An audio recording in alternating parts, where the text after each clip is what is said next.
Hey, what's good, everyone? Look, Last Man here. Gotta do a part 2 now to why you leave the tank in the air from my last video, party foul. Basically putting the towel in the air and the tank in the air. Someone had a great question and I know where he's leading with it because I didn't really cover it. I covered a lot of other little things, but I didn't really cover the emergency brake. Right Earth asked me if we have an emergency brake, and again, I know he's kind of going with that. It's something I didn't really cover. I kind of glossed over and I kind of tell you why. To answer his question, I kind of already answer it. This machine right here has emergency brake. You kind of see it up there, right there. This machine doesn't have an emergency brake. On this machine over here, again, like in the comments, I kind of answered it already, but I don't really use the emergency brake too often on this machine. Like in this position right here, I don't train the drivers to park it with the emergency brake on, because my thoughts are with the conditioner on the ground, parked on a level surface, as well as a hydrostatic transmission, I don't think the machine's going to go anywhere if the emergency brake was off in this situation right here. However, I do instruct the drivers, if they're parked on a hill, especially when the machine's not running, that the emergency brake should be engaged. First of all, I've had the machine kind of roll on me a few times, so when I do park in an incline, I do use emergency brake as well as block it. I really more rely on blocking it versus emergency brake, but I pretty much use them both. We've had the machine roll a few times down the hill. Not really, no one's ever reported it to me at least, but if I had it roll on me a couple times. One time I parked it, this is actually, I think it was actually running. I parked it right here and it came back.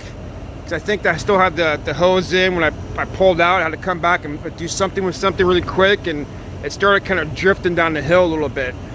And years ago, when we had to drive this machine all the way around to the other side, down the driveway and around the corner there to go into the other rink, when the small rink was an ice rink, we had to drive up to the back of the building there. And before we had now we have remote control that opens the building, an automatic garage door opener, so to say.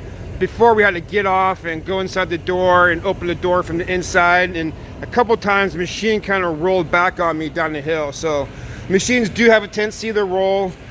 I should add that there was a Zamboni driver, ice servicer driver, I'm not sure if it's a Zamboni driver, did lose his life. And I'll try to get the article, I'll find an article about it, or any kind of information, and link it here. But a Zamboni driver did lose his life when he parked the machine kind of on a hill and went to open the gate, and the machine rolled down the hill and pinched him between the gate and the machine, and I guess it kind of killed him. So these machines do have a tendency to roll when parked on the hill, especially when the machine's off and it's in neutral. Right now, like when it's kind of finish where we left off, I guess, because I was kind of, videos kind of point this is how you're supposed to lead the machine. Take in the air, towel in the air. I like to have this in neutral too. That's one thing I have. The key out of the ignition, propane tanks off. Those are just kind of the basics. That really depends, the key in ignition and the propane tanks. If you're doing cuts like every hour and 15 minutes, yeah, you can leave the key in there. But if overnight or long periods of time, we like to put the key underneath the seat. As well as if you're a rink where the machine is easily accessible, as much as this place is somewhat easy accessible, but if your machine is kind of out in the open, you definitely want to pull the key out and turn your propane tanks off. And propane tanks, especially because we do have a hot water tank in that closet right there, but if this tank had a catastrophic leak and it worked its way over there, it can explode, so you definitely want to turn your propane tanks off. But your emergency brake here, this is kind of what the whole video really is about. It's the emergency brake here. Now, one thing about it I should add right here, like, because I've had calls from drivers who, like, oh, I got the machine on the ice, I backed the machine on the ice, but I can't go forward. So with this brake here, I've noticed that if you haven't engaged, it will let you back the machine up. But if you're going to go forward, it won't let you go forward. So I don't know why that is, but that's just kind of how it is. So we've had drivers come from other rinks who engage emergency brake. So sometimes you find it on when you don't think you should be on. And I think right now this is going to be a situation as do as I say, now as I do, and the rules are for thee and not for me. I don't really think that, I'm going to probably maybe add the emergency brake into the routines now, telling drivers they should engage it. But in this situation, I just don't think having this emergency brake is going to do anything right now. But again, definitely on the hills, and you get the machine off, or you're changing the blade on the hill or an incline or anything, put your brake on, block the wheels, exercise caution. Why not? Because again, these machines do have a tendency to roll. And I really think this brake right here as well as this oh shit brake right here, because you know this brake doesn't really do very much unless, you know, you go to it sometimes, an oh shit moment. But most cases, what is that? Is that garbage right there? Granola bar?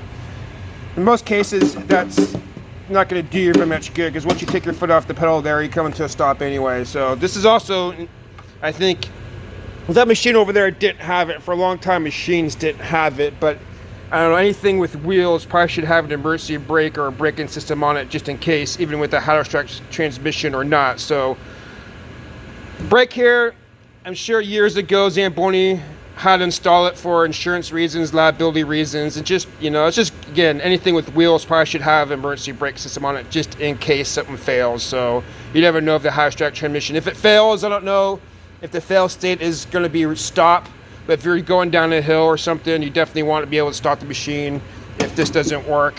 Hydraulic transmission, and I guess that's what that's for right there. So yeah, engage your brake is probably a good rule of thumb to do it. I'll go with my drivers again that, you know, the brake is there, be aware of it, engage it. If the machine, I don't know, if you get out the machine and wash it out, it's probably a great idea to engage that brake. It's probably a good rule of thumb just to do it, put the brake on and take it back off. Just another routine you gotta add, not a big deal. All right, I think this video is getting longer than the original one. I'm definitely, again, I'm gonna review my driver's emergency brake, when to use it, exercise caution. You definitely should do that year-round. Consider the situation that you're in, where your machine is parked, who has access to it. If it's parked on an incline, decline, you definitely use your emergency brake. But that's all I have for you guys today. Thanks for watching. As always, hope you learned something. And like the localized man says, stay cool.